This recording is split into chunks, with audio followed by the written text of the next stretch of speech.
స్వల్పకాలంలో అందివచ్చే అపరాల పంటలు పెసర, మినుము. ప్రస్తుతం వేసవి పంటలుగా అపరాలను విత్తేందుకు అనుకూలమైన సమయం. ఖరీఫ్, రబీ కాలాలతో పోలిస్తే వేసవి పంటకు కాస్త సమస్యలు ఎక్కువనే చెప్పాలి. అయితే ఈ కాలంలో ఉండే వేడి వాతావరణ పరిస్థితులకు పైరులో రసం పీల్చు పురుగుల బెడద ఎక్కువగా ఉంటుంది.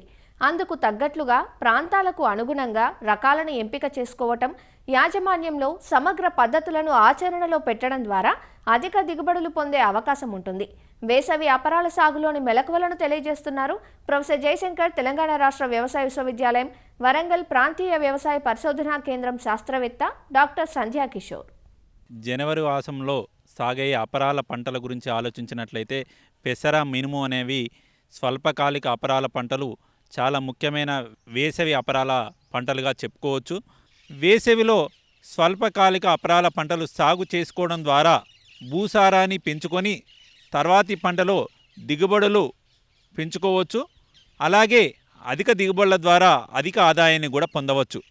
ఎక్కడైతే నీటి తడులు ఇవ్వగలిగే అవకాశం ఉన్న ప్రాంతాల్లో, మామూలుగా నల్లరేగడి నేలలో అయితే 3 నుంచి 4 తడులు అందుబాటులో ఉన్నప్పుడు ఈ పంటలు సాగు చేసుకోవచ్చు. ఎర్రచెలక నేలలైతే 4 నుంచి 5 లేదా 6 తడులు ఇచ్చే అవకాశం ఉన్న ప్రాంతాల్లో ఈ వేసవి అపరాలను జనవరి చివరి తర్వాత మనము సాగు చేసుకోవచ్చు.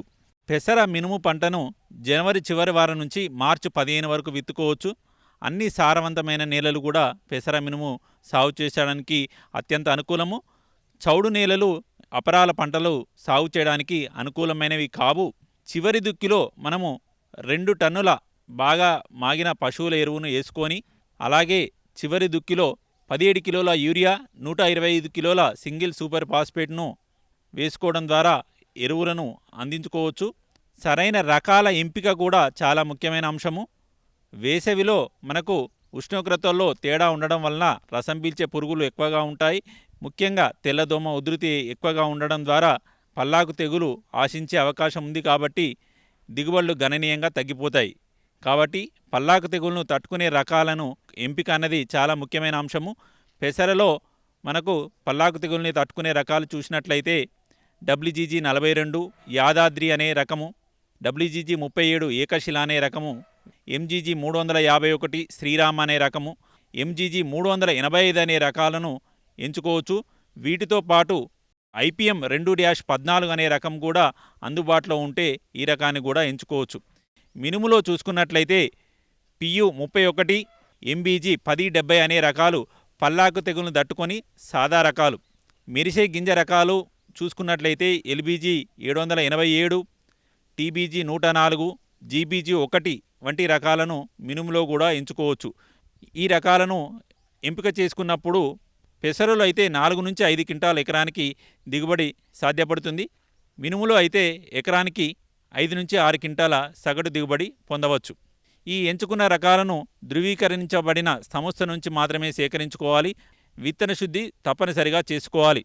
దీనికోసము 5 గ్రాముల థయోమితాగ్జామ్ కానీ 5 ml మోనోక్రోటోఫాస్ను కానీ కిలో విత్తనానికి పట్టించి విత్తన శుద్ధి చేసుకోవడం ద్వారా పంట తొలి దశలో వచ్చే రసం పీల్చే పురుగులను సమర్థవంతంగా నివారించుకోవచ్చు.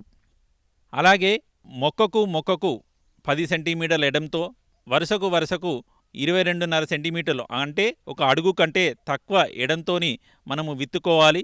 విత్తిన తర్వాత తేలికపాటి తడి ఇచ్చాక 36 గంటల లోపు పెండిమిథాలిన్ అనే కలుపు మందును పిచికారీ చేయాలి. అలాగే విత్తిన 20 రోజుల తర్వాత కలుపు లేత దశలో ఉన్నప్పుడు ఇమాజిత్ పైర్ అనే కలుపు మందును ఎకరాకు 300 మిల్లీలీటర్ను పిచికారీ చేయాలి. మొదట 25 రోజుల వరకు పెసర, మినుములో ఎలాంటి కలుపు లేకుండా చూసుకున్నట్లయితే అధిక దిగుబడులు పొందవచ్చు. ఇక పెసర, మినుములో వచ్చే ప్రధాన సమస్యలు ఏమంటే రసం పీల్చే పురుగులు. వీటి నివారణ కోసం గాను ఎకరాకు 12 నుంచి 14 నీలిరంగు జిగురు అట్టలు కానీ, పసుపు రంగు జిగురు అట్టలు కానీ అక్కడక్కడ పెట్టడం ద్వారా రసం పీల్చే పురుగుల ఉధృతితో పాటు దానిని నివారించవచ్చు. వీటితో పాటుగా మనము పంట తొలి దశలో ఉష్ణోగ్రతల్లో తేడా ఉండడం వల్ల తామర పురుగులు ఉధృతి ఎక్కువగా ఉంటుంది. కాబట్టి తామర పురుగులు మొక్క నుంచి రసం పీల్చుకొని మొక్కలు గిడసబారేలా చేస్తాయి. కాబట్టి దీని నివారణ కోసము థయోమితాగ్జామ్ 0.2 గ్రాములు లీటర్ నీటికి ఫిప్రోనిల్ 2 మిల్లీలీటర్లు లీటర్ నీటికి పిచికారీ చేయడం ద్వారా తామర పురుగులు నివారించుకోవచ్చు. ఇంకొక ప్రధానమైన సమస్య తెల్లదోమ. ట్రైజోఫాస్ 2 మిల్లీలీటర్లు లీటర్ నీటికి, అలాగే డైఫెన్థిరాన్ 1.5 గ్రాములు లీటర్ నీటికి కలిపి పిచికారీ చేసుకోవాలి. అలాగే ఈ కీటకనాశులను పిచికారీ చేసుకున్నప్పుడు దానితో పాటు 13-0-45 అనే పోషకాన్ని కూడా కలిపి పిచికారీ చేసుకోవడం ద్వారా పంట ఎదుగుదల ఎక్కువగా ఉంటుంది. పంట తొలి దశలో అంటే మొగ్గ దశలోనే 1500 ppm వేప నూనె 5 మిల్లీలీటర్లు లీటర్ నీటికి కలిపి పిచికారీ చేయడం ద్వారా ఆకుగూడు చుట్టు పురుగును నివారించవచ్చు. అలాగే నిండుపూత దశలో క్లోరాంత్రినిప్రోల్ కానీ 0.3 మిల్లీలీటర్లు లీటర్ నీటికి, ఇమామిక్టిన్ బెంజోయేట్ 0.4 గ్రాములు లీటర్ నీటికి, వీటిలో ఏదైనా ఒకదాన్ని పిచికారీ చేసుకోవడం ద్వారా కాయదొల్చే పురుగులు, ఆకుగూడు చుట్టు పురుగును సమర్థవంతంగా నివారించుకోవచ్చు. ఇక కీలక దశల్లో నీటి తడులు పంటకు అందించడం ద్వారా అధిక దిగుబడులు పొందవచ్చు. ముఖ్యంగా విత్తిన 20 రోజుల తర్వాత, అలాగే మొగ్గకు రాకముందు ఒకసారి, తర్వాత కాయ ఊరే దశల్లో, ఈ 3 దశల్లో కూడా తేలికపాటి నీటి తడులు ఇచ్చుకోవడం ద్వారా అధిక దిగుబడులు పొందవచ్చు.